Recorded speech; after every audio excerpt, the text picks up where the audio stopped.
All right, so we're diving into the cuckoo's egg this time. Yeah, And wow, what a story. I know. It all starts with this, like, 75-cent accounting error Right. at this big science Yeah, lab. Lawrence Berkeley Labs? Yeah, exactly. Yeah. Not exactly where you'd expect, like, international espionage. No, not at all. But this tiny error, I mean, who would even notice that? Right. It ends up uncovering this whole, like, cyber spy hunt. Absolutely. And it really highlights how vulnerable these early networks were. Like, nobody was even thinking about security back then. Right. It was the Wild West of the internet. So our main character, Clifford Stoll, he's an astronomer. Yeah. He's not some, like, computer security expert. No, not at all. He kind of stumbles into this whole thing by accident. It's amazing. He basically ends up uncovering these vulnerabilities that nobody even knew existed. And it's all because of this 75-cent error. Like, can you imagine? It's mind-blowing. And this is back in the 80s, right? Yep, the 1980s. Like, when computers were basically for, Playing organ trade. exactly. Or, like, balancing your checkbook. Right, but still, he's dealing with something completely different. Yeah, he's up against this hacker, this hunter character. Who is a complete mystery at first. Yeah, all they have is this username. And that pesky 75-cent error? Right. So how do they even know it's a he, a him? Well, that's part of the mystery. Stoll doesn't even know if Hunter is a person or a group. Oh, wow. So it could be a whole team of hackers. Exactly. But as Stoll starts digging deeper, Yeah, he realizes that Hunter is a really skilled programmer. like someone who really knows their way around a computer. Right, and he's not just messing around. Like, what's he actually doing? Well, Stoll starts noticing that Hunter is using certain commands Okay. that are unusual for someone familiar with Berkeley Unix. Berkeley Unix. Yeah, it was the operating system used at the lab. So like a different kind of computer language. Sort of. It's like if someone said they were a native English speaker, Okay. but they kept making grammar mistakes. Oh, I see. It would be a clue that maybe they weren't as fluent as they claimed. So Hunter's commands were kind of off. Yeah, like they were speaking a different dialect of Unix, Interesting. one that wasn't common on the West Coast. Where the lab was. Exactly. So right away, that's a red flag. Absolutely. It suggests that Hunter might be from somewhere else entirely. Like, not even in the U.S. Potentially. Wow. And then Stoll finds something even more alarming. Oh, what is it? Hunter isn't just browsing random files. Yeah. He's targeting military systems. No way. Yeah. Trying to guess passwords, access sensitive information. Oh, that's bad. Yeah, at that point, it's clear this is way more than just some kid messing around. Right. This is serious stuff. And Stoll starts to realize that the times when Hunter is active are also strange. Oh, yeah. What do you mean? Well, instead of being online late at night, like you might expect from a student or a hobbyist hacker, Right. Hunter is active during daytime hours. Interesting. So that kind of rules out the bored college student theory. So what does Stoll do with all of this information? Well, he knows he can't keep it to himself. Right. This is like national security stuff. Exactly. So he reaches out to the FBI. Of course, but guess what? They don't take him seriously. You got it. They basically dismissed his concerns. Wow, really? Yeah, they didn't fully grasp the potential threat of a hacker. So what does he do? Give up? No way. Stoll is persistent. I bet. He then alerts the Air Force Office of Special Investigations. Oh, wow. And even contacts the CIA. The CIA, that's like spy movie stuff. I know, he's really going all out. He's not messing around. Nope. And remember, this is all before email and instant messaging were widespread. So he's doing all of this by phone. Yeah, phone calls, written reports. Wow, that must have taken forever. A lot of patience, that's for sure. So while he's trying to get the authorities to take him seriously, he's also still trying to, like, actually catch this Hunter guy. Right, because he knows he's out there somewhere. Yeah, but how do you even track someone down in the digital world? Well, Stoll's a pretty smart guy. Yeah, we've established that. He figures out that Hunter is using public library terminals. Oh, clever. Yeah, to mask their true location. So they're bouncing around trying to stay hidden. Exactly. And Stoll also discovers that Hunter is routing their connection through a network called Timnet. Timnet. That sounds familiar. It was like an early version of an internet provider. Oh, right. Like before we had AOL and all that. Yeah, exactly. So Stoll has this puzzle on his hands. A hacker using public terminals in Timnet to hide their tracks. Sounds like a tough nut to crack. It was. But Stoll, being Stoll, figures out he needs help.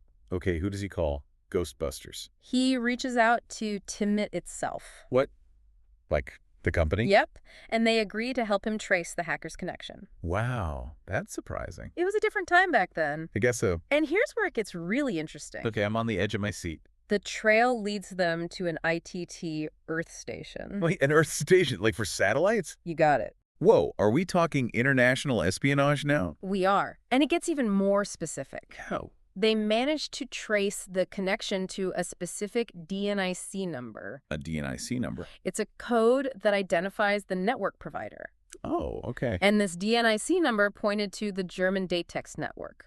The German Datex network. Yeah, so now they know that not only is this an international connection, Yeah. but they also have a possible location in Germany. Okay, this is getting serious. It is. We've gone from a 75-cent error. To a potential international incident. Exactly. So what does Stoll do? He's got to call on the big guns now, right? He does. But before we get to that, let's think about what this means. Okay. I mean, this is the 80s. Right. Nobody's really dealing with cybercrime like this. It's like brand new territory. Exactly. And Stoll is basically inventing the playbook as he goes along. It's amazing. It really is. And it all started with that tiny little accounting error. Incredible. So we'll pick up the story next time and see what happens when Stoll teams up with the German authorities.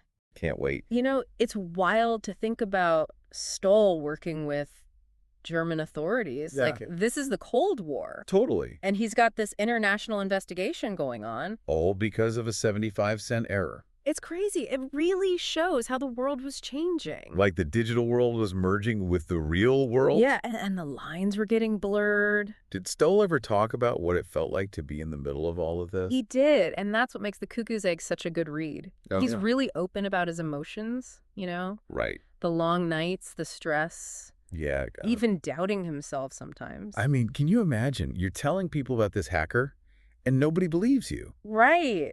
Like, you're the only one who sees the danger. And the FBI was like, nah, it's nothing. Pretty much. Why do you think that was? Like, were they just clueless about computers? I think it was partly that, Okay. but also the internet was so new. Right. It was like this weird fringe thing. Exactly. Most people didn't understand it.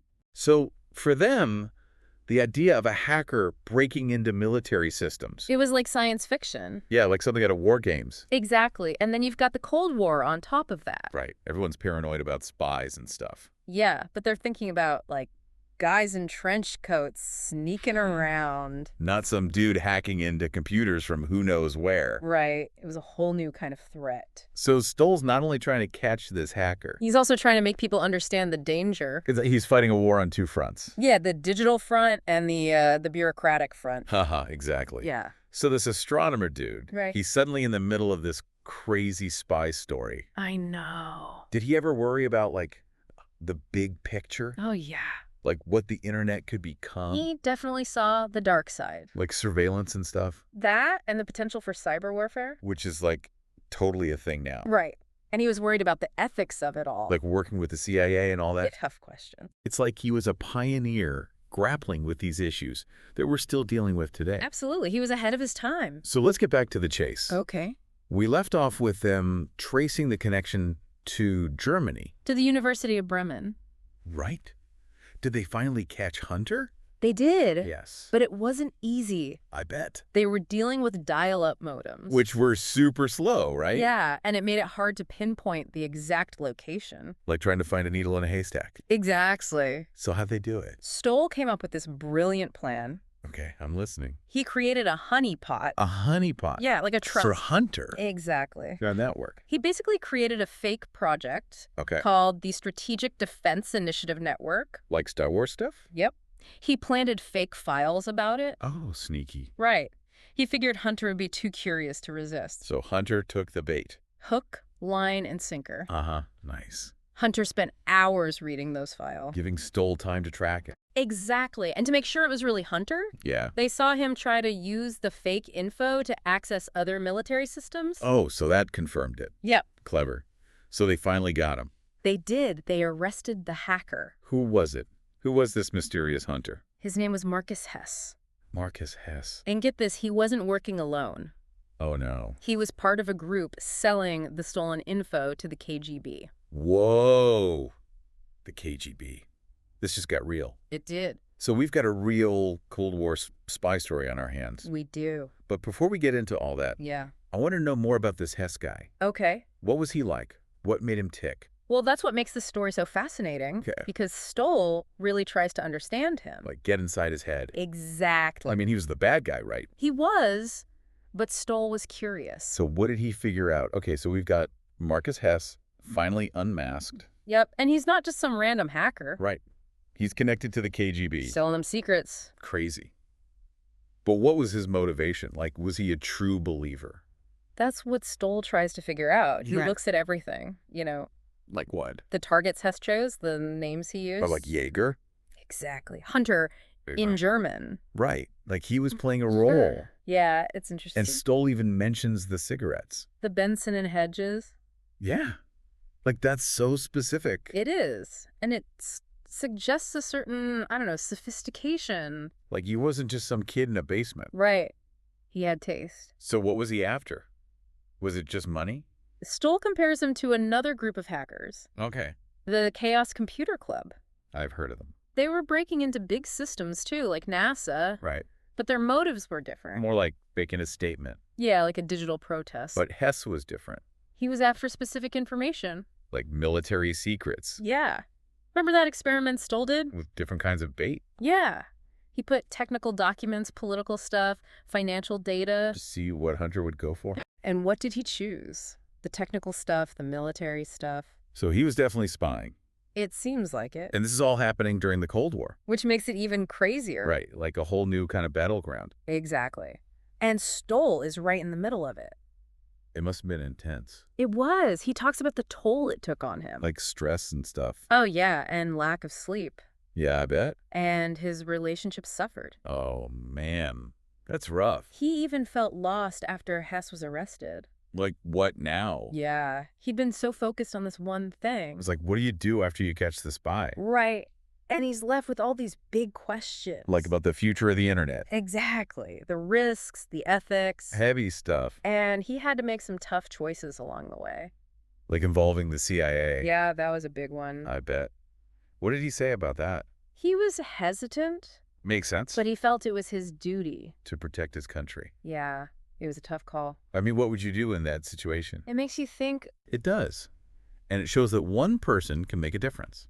Stoll wasn't some superhero. Right. He was just a guy who noticed something was wrong. And he wouldn't let it go. Pretty inspiring. It is. And it's a reminder that we all have a role to play.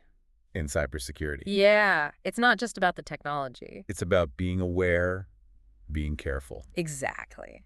So next time you're online, remember, Clifford Stoll. The astronomer who caught a spy. And changed the way we think about the internet. It's a story we can all learn from. Absolutely. Thanks for joining us for this deep dive. It's been a pleasure.